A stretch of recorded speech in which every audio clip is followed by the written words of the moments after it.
Okay students, welcome.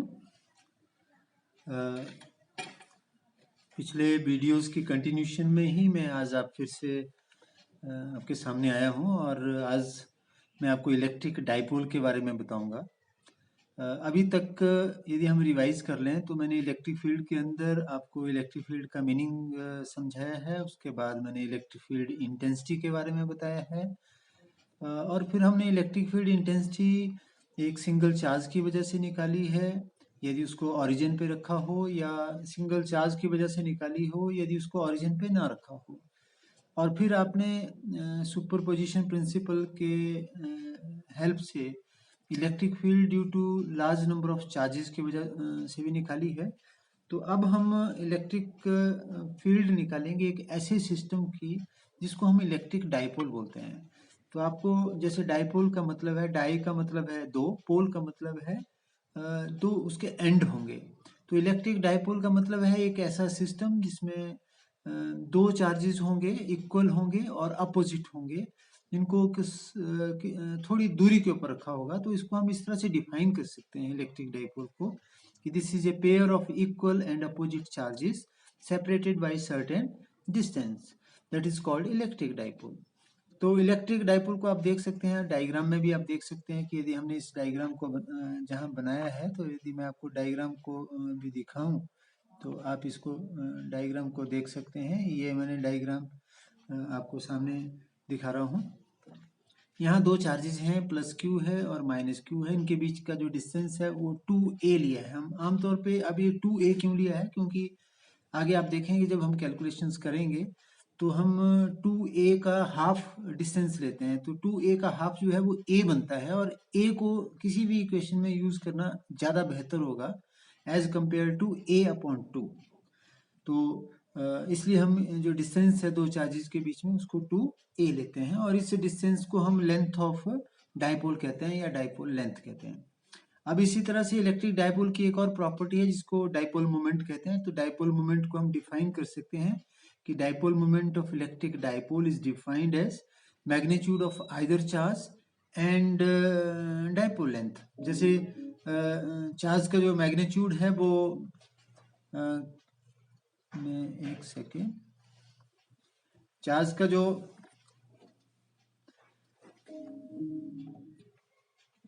जो magnitude है वो q है, और डाइपोल की जो लेंथ है 2a है। तो dipole moment is equal to q into 2a।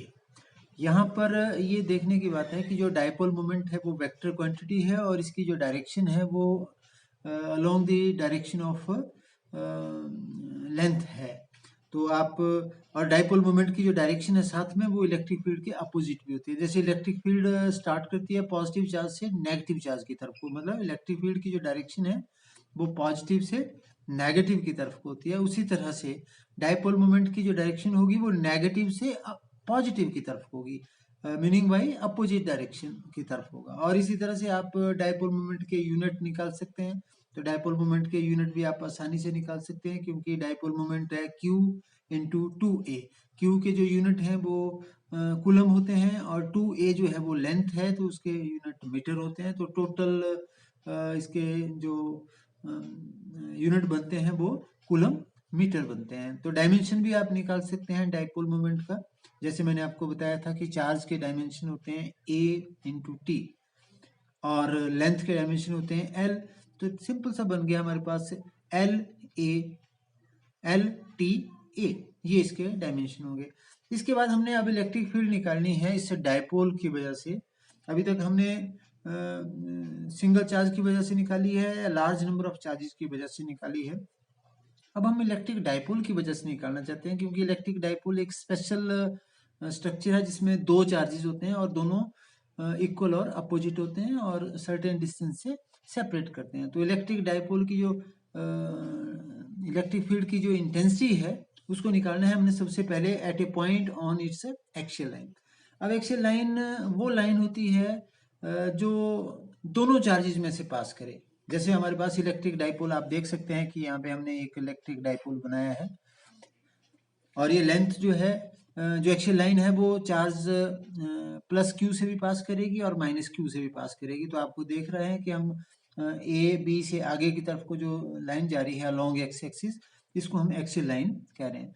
तो यहाँ पे कोई पॉइंट है P, जिसकी जो दूरी है वो इलेक्ट्रिक डाइपोल से, इलेक्ट्रिक डाइपोल का कौन सा पॉइंट लेना, तो हमने उसका सेंटर पॉइंट ले लिया O। जैसे आप देख सकते हैं कि हमने सेंटर पॉइंट है ये ले लिया O से इस पॉइंट P की जो डिस्टेंस है वो हम मान लेते हैं कि वो R है। तो हमने सबसे पहले पॉइंट P के ऊपर इलेक्ट्रिक फील्ड निकालनी है, किस चार्ज की वजह से, प्लस क्यू चार्ज की वजह से हमने इलेक्ट्रिक फील्ड निकालनी है एट पॉइंट P।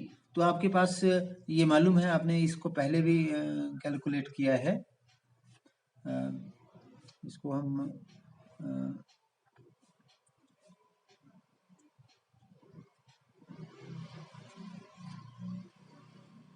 अगले पेज के ऊपर जा रहे हैं। तो इलेक्ट्रिक फील्ड जो होगी पॉइंट P के ऊपर, जैसे आपको पता है इलेक्ट्रिक फील्ड होती है 1/4 pi epsilon naught Q upon distance का स्क्वायर। तो पॉइंट P का जो डिस्टेंस है A से, इसको आप देख सकते हैं, A से लेकर के O का जो डिस्टेंस है वो हमारे पास स्मॉल a के बराबर है, और O से P का जो डिस्टेंस है वो R के बराबर है। तो टोटल डिस्टेंस हमारे पास कितना बनता है, टोटल डिस्टेंस हमारे पास बनता है R प्लस A। तो हमारे पास इलेक्ट्रिक फील्ड जो बनती है वो 1/4 pi epsilon naught Q upon R plus A।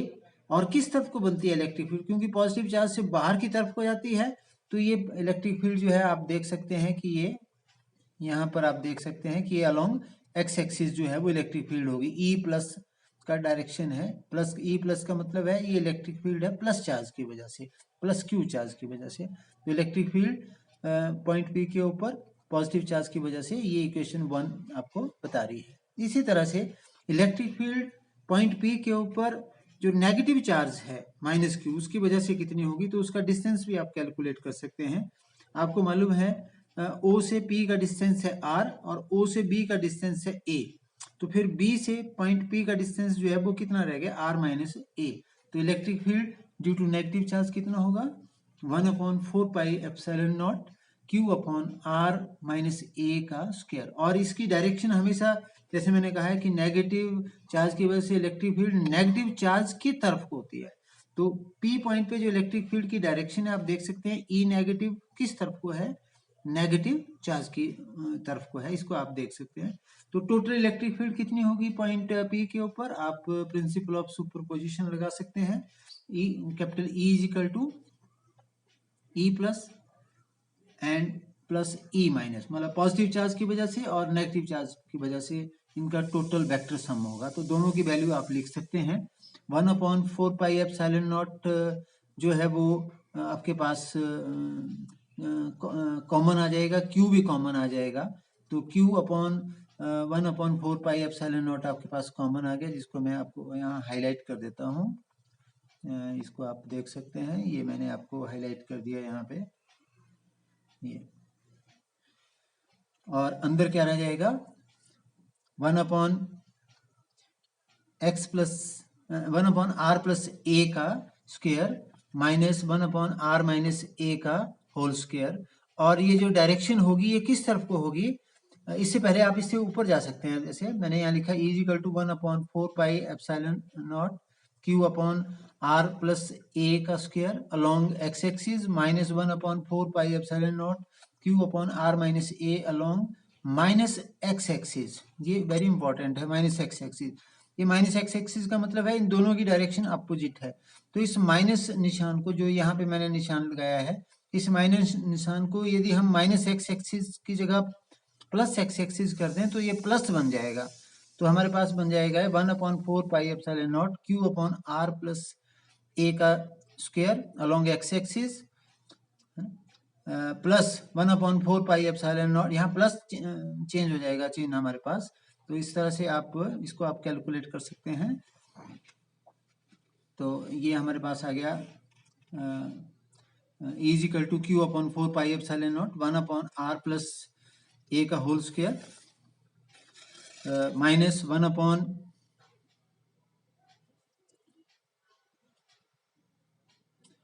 -1/r-a का होल स्क्वायर। ये इनका टोटल जब आप इसको अब सॉल्व करेंगे तो ये इनका जो एलसीएम होगा हमारे पास r+a का, इसका जो एलसीएम होगा वो कितना आएगा, r+a का स्क्वायर इंटू r-a का स्क्वायर, और ऊपर आ जाएगा यहाँ पे r-a का स्क्वायर माइनस r+a का square upon r square minus a square का whole square along x axis. ये मैथमेटिकल जस्ट मैथमेटिक्स है, जैसे आप कोई भी अलजेब्रा करते हैं।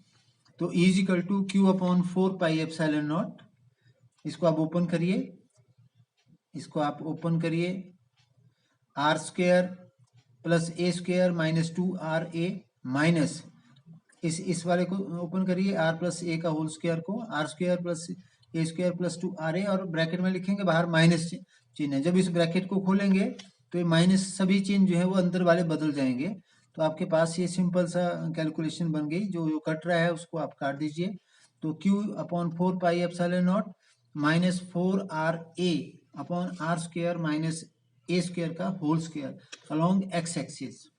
इस माइनस चिन्ह को आप अब बाहर ले आइए, जैसे यहाँ पे आप माइनस चिन्ह को आप बाहर ले आइए, तो minus q upon 4πε0 4ra r square a minus a square along x axis.